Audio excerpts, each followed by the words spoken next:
L'info écho avec Capital. Le chiffre du jour, 922,2 millions d'euros. C'est la somme versée aux travailleurs frontaliers par l'assurance chômage française en 2018, selon un rapport de la Sécurité sociale. Luxembourg, Allemagne, Belgique, Espagne, des dizaines de milliers de nos compatriotes exercent leur activité dans un pays limitrophe. Dans ce cas, ils cotisent dans l'État où ils travaillent. Si le salarié se retrouve au chômage, il perçoit son indemnisation de la part de la France, mais l'État où il travaille ne rembourse ensuite à l'Hexagone qu'une partie des allocations versées. Ainsi, en 2018, la France n'a récupéré que 151 millions d'euros de remboursement, soit un déficit de 771,2 millions d'euros.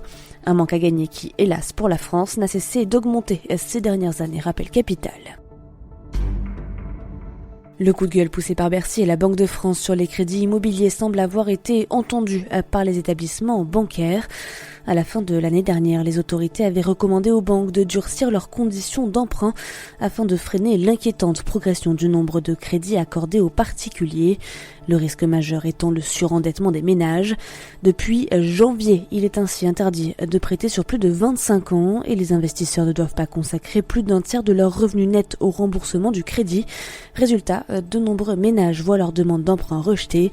Environ 50% des investisseurs pourraient subir de plein fouet ces recommandations, estime l'expert Henri Buzy-Cazot.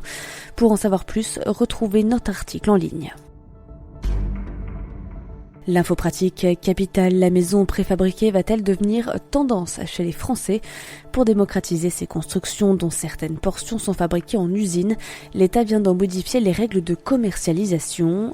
Contrairement à un logement clé en main, le paiement de ce type de programme immobilier s'échelonne en plusieurs versements.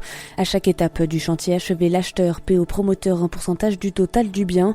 À partir du 1er mai, le nouveau propriétaire devra payer 20% à l'ouverture du chantier, 50% à l'achèvement des éléments préfabriqués et ce sera 95% à l'achèvement des travaux d'équipement de plomberie ou de menuiserie.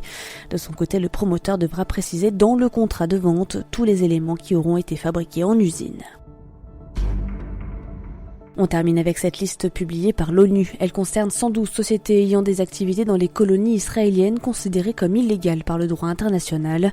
Parmi elles, 94 sont basées dans l'État hébreu et 18 à l'étranger, dont des géants du secteur du tourisme comme Booking, Expedia ou Airbnb. Des sociétés françaises sont également concernées comme Alstom et Altis Europe, alors que le mastodonte américain Motorola y figure. Si Tel Aviv a dénoncé une reddition honteuse aux pressions de pays et d'organisations qui veulent causer du tort à Israël, l'autorité palestinienne a salué une victoire pour le droit international. Toutes les infos sur capital.fr. C'était l'info écho avec Capital.